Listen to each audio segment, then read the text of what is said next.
Seu Jeffer, me conta como é que foi que você começou a se envolver com a causa ambientalista. Como é que é a sua história um pouco?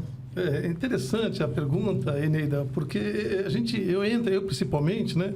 Entrei nessa causa ambientalista foi ali na década de 1990, né? Eu trabalhava numa indústria em Cubatão, né? Uma indústria que produzia organoclorados. E, num dado momento, os trabalhadores descobriram, né, que, por trabalhar nesse ambiente, na fabricação de organoclorados, estavam intoxicados, de alguma forma, pelas substâncias persistentes que são produzidas nesses processos de fabricação dessas substâncias, né? E aí, em descobrindo que a gente estava expostos e intoxicados, né, houve um movimento dos trabalhadores com o apoio de vários sindicatos, inclusive o Sindicato dos Bancários também apoiou bastante a gente naquela época, vários sindicatos aqui da região e de fora da região, os químicos de São Paulo, por exemplo, os químicos do ABC, na época os químicos de Campinas, deram uma força muito grande para os trabalhadores que estavam ali expostos, e é aí que a gente começa, eu como trabalhador da indústria química, começo a tomar consciência, né, dos riscos da exposição química persistente, que persiste no corpo dos trabalhadores até hoje, né? São substâncias que, uma vez que entram no organismo das pessoas, ela permanece durante décadas, às vezes por uma vida toda, né? E por isso a preocupação de a qualquer momento o trabalhador vir adquirir alguma doença devido à exposição e à intoxicação por essa substância persistente. E a partir daí, Eneida, a partir desse movimento dos trabalhadores, com o apoio dos sindicatos, né, que a gente começa a ter uma visão do ambientalismo e começa a atuar justamente nessa área de substâncias químicas que afetam o meio ambiente e, uma vez o meio ambiente contaminado, afeta as pessoas e a sua saúde acaba sendo debilitada. Jeffer, me diz uma coisa. Toda essa movimentação que vocês iniciaram, os químicos, eu lembro que tinha uma oposição química e tal, mas eu sei que o trabalho que foi desenvolvido inicialmente foi com a associação. Me conta aí como é que foi esse negócio da associação que organizou os trabalhadores que estavam contaminados. Me conta um pouco aí dessa história aí, por favor. É interessante, Big, você falar isso, né? Porque nós sabemos, e na época nós sabíamos disso, que a pauta sindical ela não é uma pauta fácil. Ela é uma pauta que tem várias vertentes, né? É uma pauta que a gente costuma dizer que é complexa. Tem questão de saúde do trabalhador, tem a questão salarial, tem a questão dos assédios no trabalho, tem a questão de vários outros problemas. E a gente entendeu naquele momento que o Sindicato dos Químicos aqui de Santos, que é o sindicato que era responsável, teria dificuldades de tocar essa pauta sozinha, né? Então, os trabalhadores procurou se organizar numa associação, obviamente, esperando o apoio do sindicato na época, né? Que, infelizmente, naquela época, desse sindicato específico não veio, Big, veio do vosso e de outros sindicatos importantíssimos aqui de Santos. Então, fundou-se a associação não para combater o sindicato, mas para trabalhar especificamente na saúde do trabalhador, e a ideia era trabalhar com os sindicatos como trabalhou com todos os outros sindicatos. Teve apoio de todos os outros e conseguimos avançar. Por isso, a associação existe até hoje.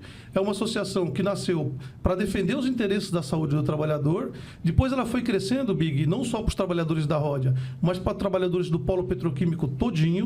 E aí ela teve que ir mudando ao longo do tempo os seus estatutos. Ela teve que abrir também para atender trabalhadores de outros estados, né, que tinha problema e precisava conhecimento e que nós tínhamos já adquirido.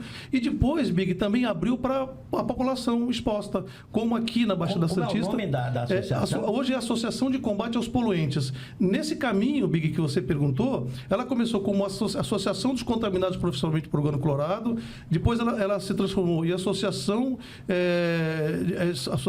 de Saúde Ocupacional, porque ela abriu para os outros trabalhadores, e depois ela abriu para a Associação de Combate aos Poluentes. Aí ela agrega também as populações que estão expostas, e aqui na Baixada Santista nós temos várias regiões que as populações estão expostas às substâncias químicas até hoje. Uhum. E você acha que... Porque o dano que essas empresas, principalmente as indústrias, causam aos trabalhadores, danos na saúde, elas são tidas também como crimes corporativos, né? Isso. Tanto aos clientes, né? Os usuários, às vezes, são produtos defeituosos que a empresa sabe que vai causar algum dano, mas por questão de dinheiro, de lucro, ela não adequa, como aos trabalhadores. Então, diversas empresas, se não dissesse a maioria delas, têm os efeitos de contaminação e outros efeitos, né? Por conta do trabalho nessas indústrias.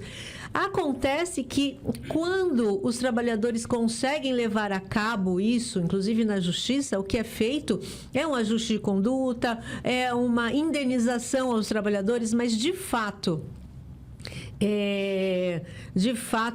se colocar, responsabilizar Pela saúde. pela saúde do trabalhador, pelo dano que fez à população, câncer, casos de câncer, né? Perfeito. É muito difícil, né? O que você acha? Sim, não, Neida, não tenha dúvida, né? Você vê, esses trabalhadores dessa empresa de Cubatão, que teve lá, como você bem disse, assinou um termo de ajustamento de conduta com o Ministério Público, né? Esse termo de ajuste de conduta, ele existe até hoje. Só que diversas cláusulas desse termo de ajustamento veio sendo descumprida. Você veja bem, como é que um termo de ajustamento assinado na Vara de Cubatão e homologado pela Justiça, pode haver um recurso da empresa para São Paulo, por exemplo, e aquilo que foi acordado é modificado, né? Então, isso é muito complicado. Vou dar um exemplo para você. Os trabalhadores que foram intoxicados nessa empresa, eles tinham, dentro do acordo, que fazer exames semestralmente. Por que tem que fazer semestralmente? Por causa da persistência do produto, como eu te falei. Só que depois de 10 anos de fazer os exames constantemente, Eneida, e aí, veja bem, Big, a taxa de morte desses trabalhadores, enquanto eram feitos os exames, durante esses 10 anos, caiu a quase metade da taxa da média do estado de São Paulo. Aí a empresa, em 2010, conseguiu reverter no tribunal e parou de fazer esses exames. Aí a taxa subiu a quase 30% acima da média do estado. Nossa. Então, quer dizer, você vê que houve aí uma mudança do que se entendia do termo de ajustamento devido à questão da substância química que é persistente e está até hoje no corpo dos trabalhadores, né? Precisando desse acompanhamento e não tem mais.